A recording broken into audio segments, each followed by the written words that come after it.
Сәлеметсіздер ме, құрметті жас достар? Бүгін сабақтың тақырыбы электр өрісі, электр өрісінің кернеулігі, Гаусс теоремасы.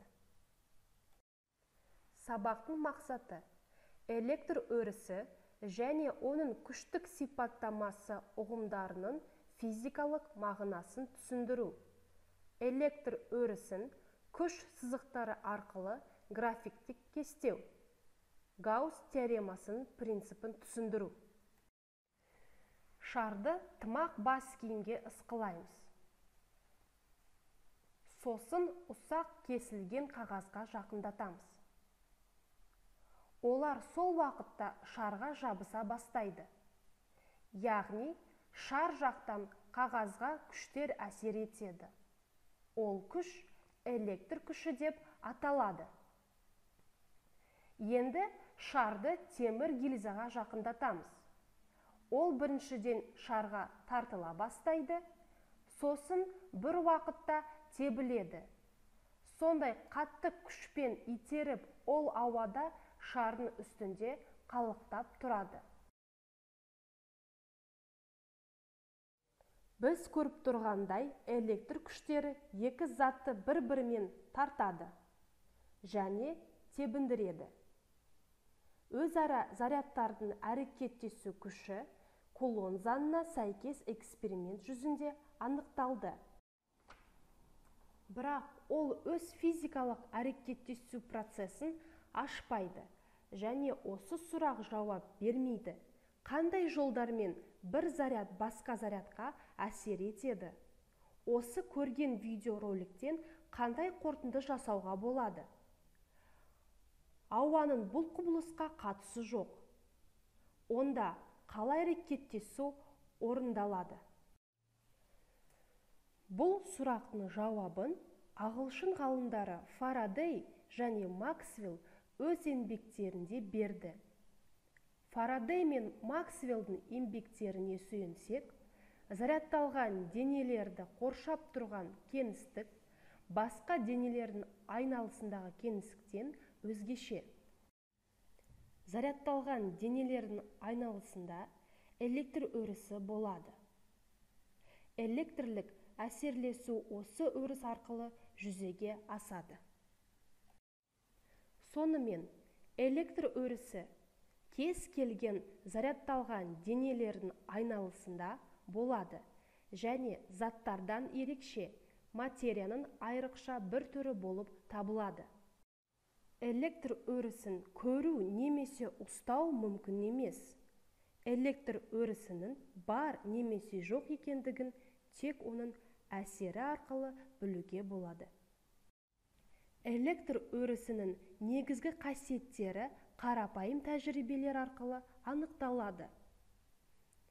Зарядталған дененің электр өрісі осы өрістегі кез келген зарядталған денеге қандай да бір күшпен әсер етеді. Зарядталған денеге жақын аралық өріс күштірек, ал алыста әлсіздеу. Электр өрісінің зарядталған денеге әсер ету күшін электр күш деп атаймыз. Электр өрісінің кернеулігі электр өрісінің күштік сипаттамасы болатын векторлық шама.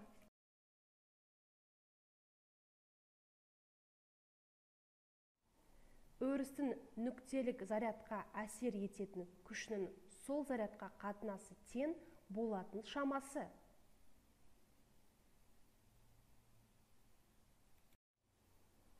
Күш сызықтары 10 зарядтан басталып, теріс зарядта аяқталады немесе шексіздікке кетеді. Күш сызықтары ешқашан қиылыспайды. Электр өрісінің күш сызықтарының графиктік бейнелеуі. Жеке 10 зарядтың айналысында пайда болатын өрістің күш сызықтары. Жеке теріс зарядтың айналысында пайда болатын өрістің күш сызықтары. Екі әр аттас зарядтардың айналысында пайда болған өрістің күш сызықтары. Екі аттас зарядтардың айналысында пайда болған өрістің күш сызықтары.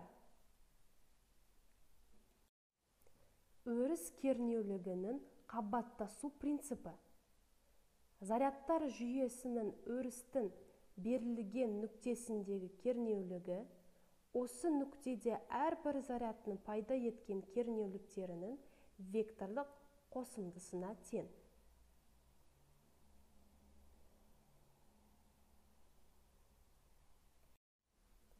Гаусс теоремасы. Вакуумде кез келген тұйық беттен өтетін электр өрісі кернеулік векторының ағыны сол бет ішіндегі толық зарядқа пропорционал болады.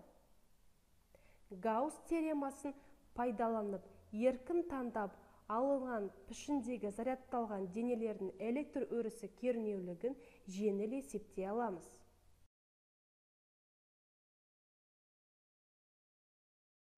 Тақырыпты бекіту үшін есеп шығарайық.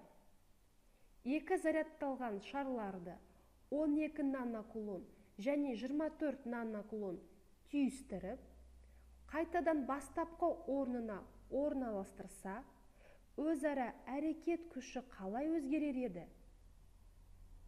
Бұл есепті шығару үшін біз кулон заңын және зарядтардың сақталу заңын ескереміз.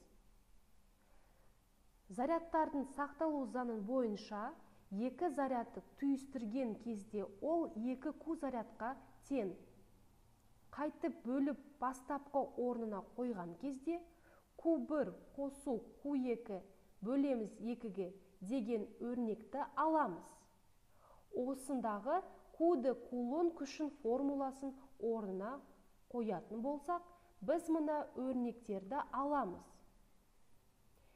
Сөйтіп, екі күштің қатынасына ала отырып, біз 8-ден 1 деген жауапты аламыз. Қолданған әдебиеттер.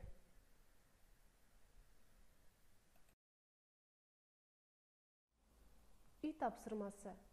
Берілген есептерді шығарып көріңдер. Назар аударғаныңызға рахмет.